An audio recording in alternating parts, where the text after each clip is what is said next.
Learning obedience from the things that we suffer. This is what Paul was describing in Philippians chapter 3 when he says, you know, I don't count myself to have attained unto the resurrection, neither were already made perfect.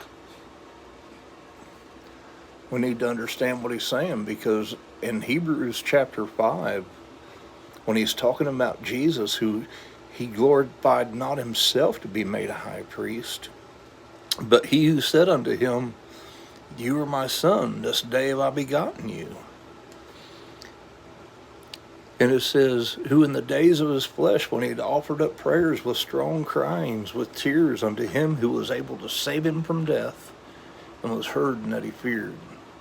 The Gospel of Luke gives account that Jesus, when he prayed the same prayer 3 times the Gospel accounts give account of. Luke says that he sweated as it were great droplets of blood when he prayed. You know, he said, as though he were a son, yet learned he obedience by the things that he suffered, and having been made perfect, he became the author of eternal salvation to as many as obey him. So what Paul was talking about in Philippians chapter 3 isn't about growing out of sin. And this, what people perverted this revelation that Paul is talking about in Philippians chapter 3.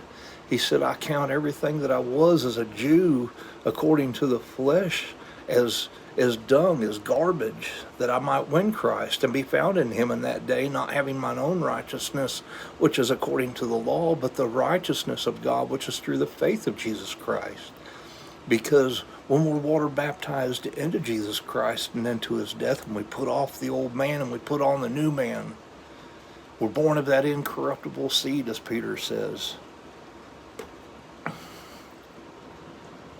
We're made a new creature, as he describes in 2 Corinthians 5:16 through 18. We don't know anyone after the flesh anymore, because by faith, that man is dead. And we're raised to the right hand of God with Jesus by faith.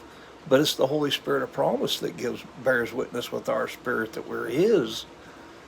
You know, and we're learning obedience by the things that we suffer. And the righteousness of God is revealed from faith unto faith in the gospel of his son Jesus, which is the message of the cross. It is written, the just shall live by faith. I mean, we need to understand the revelation of the truth.